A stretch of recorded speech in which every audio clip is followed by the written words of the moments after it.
I would like to start this off by saying I am doing this review with no pants on, so point of note. This is my Scream 4 review to go along with everyone else who's going to post one tonight.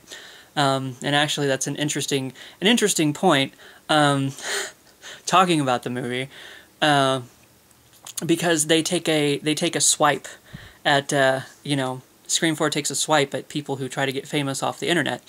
And as a related story, I also did a vlog from today, so if you'd like to check that out, that'll be in the bottom bitch. So, you know, whatever. If you want to make me famous, that's fine. I'm not looking for that necessarily, but, you know, you gotta spread this pretty face around.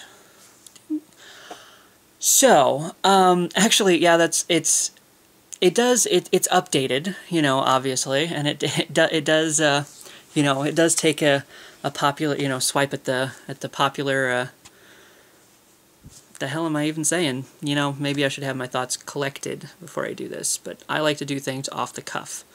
So, but, you know, it got me to thinking, it's just kind of like, what do, like, is that what, because, you know, there's those people out there who are like the indie hipsters, you know, and it's just like, oh, I'm cooler than you because I know about stuff that you don't, you know, and it's just like, is that what, like indie, like, film, like, you know, douchebag people, like, do they show up at Halloween parties, like, dressed up as their favorite vlogger? I don't know, maybe, but,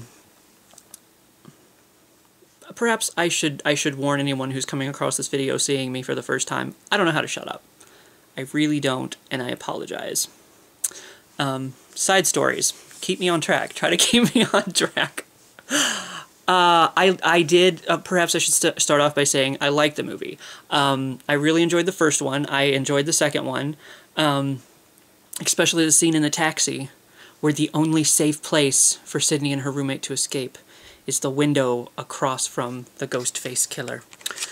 You know, the third one, kind of a nosedive for me. It was kind of like, you know, it was the same, besides Parker Posey kind of overacting the entire movie.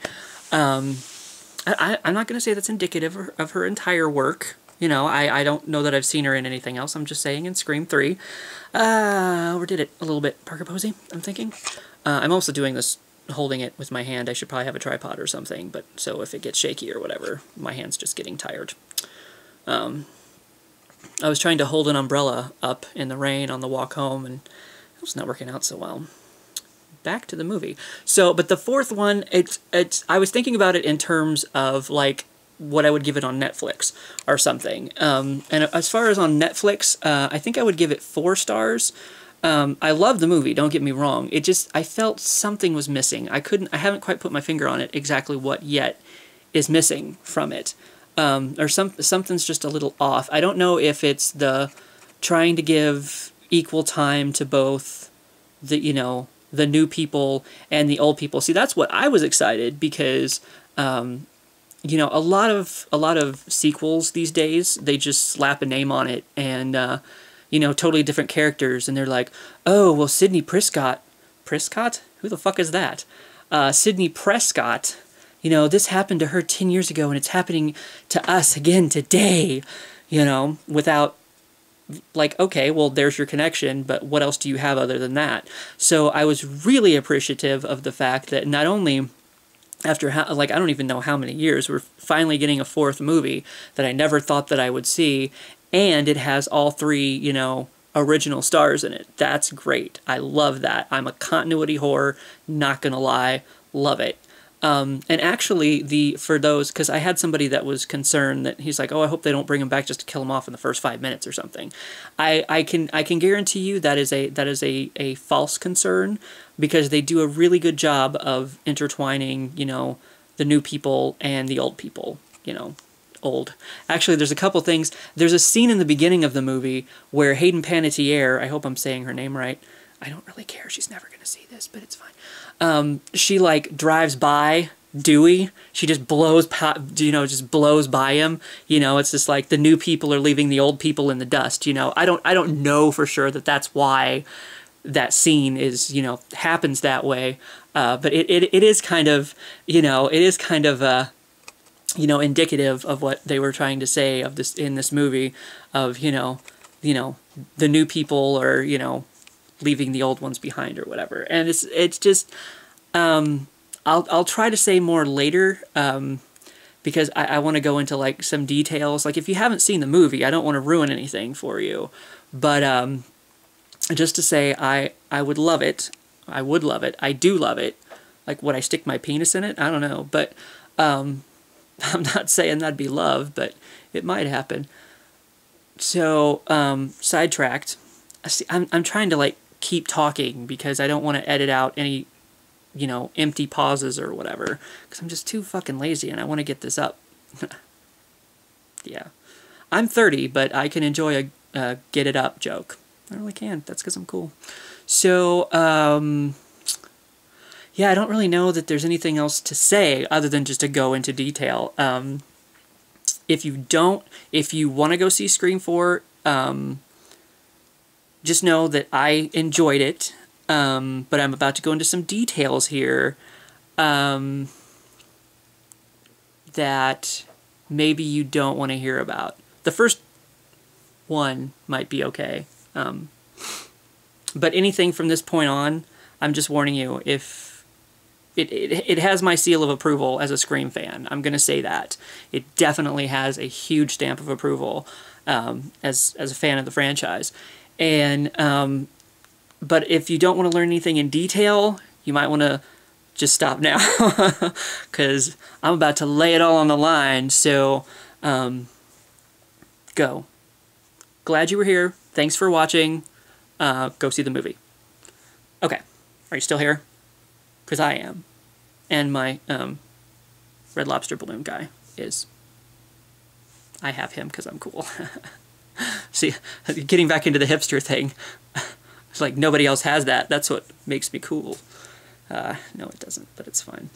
Anyway, as for details, okay, if you're still watching this and you're planning on going to see the movie and you don't want anything ruined for you, shame on you.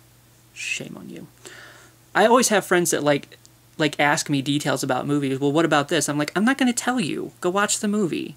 You know, like you were planning on seeing it anyway. Like I don't know. Some people, they don't care, but like why take the excitement of the movie away from you, the suspense, because that's what it's supposed to be all about. Anyway, I warned you I rambled, so don't get mad. The false beginnings. See? If you stuck around and you just got that ruined for you, because it's not one false beginning, it's two. So, fuck you. Not really. I like you. You're okay. I'd stick my penis in you. It's fine. Yeah, it was kind of...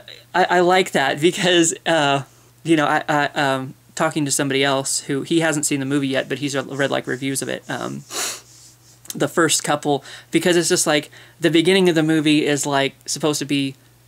stab 6, and then at the end of it, it goes into this other scene with Kristen Bell, Heart, and Anna Paquin, and they're kind of going on about the same thing, and then, you know, something happens in that one. I'm not even going to ruin that detail for you, just in case you're still here, but something happens in that one, and then it turns out that was the beginning of Stab 7, so at the beginning of Stab 7, they're watching Stab 6.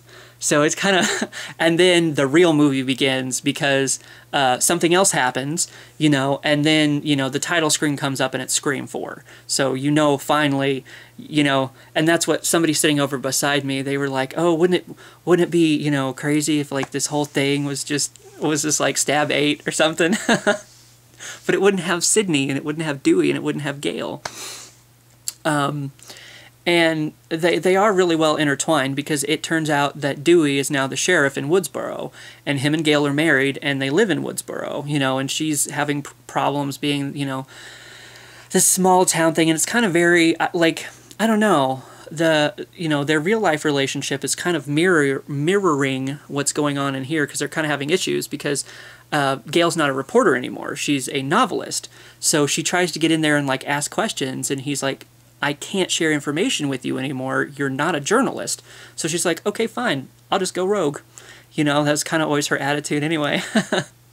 But, so yeah, and then Sydney, I think this is supposed to be her last stop of her book tour. And, you know, because she stepped out of the shadows, because, you know, in Scream 3, that was one of the things that just really, I think there was, I think I heard something about there being details about Neve Campbell, like, not, she wasn't available for most of the movie or something, but I didn't really like the thing about Sidney being a recluse and just out in the middle of nowhere, kind of away from everything, you know. But in this movie, she's, you know, she's back in full force, you know, so that's cool. So you get, you know, all three of them right around together, and then, you know, it doesn't take very long before, you know, them to find out that something is really, really wrong, you know, because then the, you know, the opening scene of the movie, you know, they start dealing with that, and it's pretty evident from the very beginning that, you know, somebody's out to get somebody, you know, so it's good that, you know, that gets off to a good start. And the ending, okay, if you don't want to know anything about the ending, don't continue any further. I like to warn this for people. But the person who, you may have heard about some kind of ridiculousness at the end of the movie, and it is somewhat justified, because the person who was doing the killings, they try to go around and make it look like they were the one that was hurt. It's part of their setup. So they, like, run headfirst into this framed picture, and then they, like, throw themselves into a glass table, you know, so there is a little bit of ridiculousness at the end of the movie with that.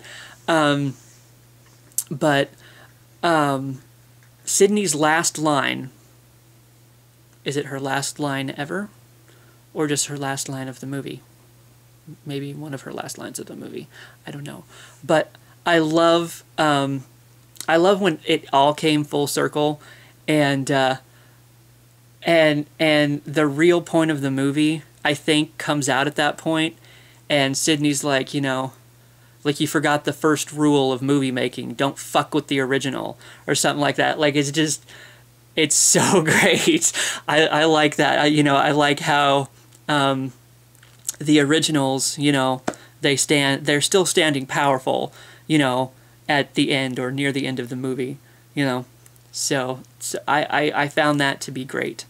And I think really that's all I really had to say about it. So I hope I tried, even giving as much detail as I did, I hope I didn't ruin anything for you.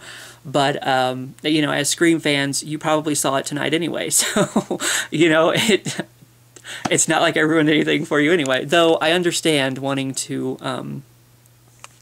avoid the teeny bopper crowds, you know. Luckily in my theater, it wasn't so bad. But there was a guy at the end of the movie. I'll reiterate this as I did in my vlog, because I'm trying to get famous. The bad person gets shot, and someone somewhere in the audience, they didn't shout. It's not like, you know, but they said somewhat loudly. They were like, double tap, and I just, that warms my cockles. That kind of does that. It's clever film. It was funny, and, you know, there wasn't that shit through the whole movie. You know, I had a bad experience during The Grudge, but I still enjoyed that movie too. But so I could appreciate a little clever heckling. So hopefully you have an enjoyable movie experience. And once again, I mean, as a fan of the franchise, it's good. It's definitely a huge step up from 3. Not that would really take a whole lot for me. And I tried to weed out my excitement over, you know, getting a 4th movie years later with the original cast. So hopefully I don't come down from my Scream high tomorrow and be like, wow, that movie was actually terrible. But that's how it stands tonight. So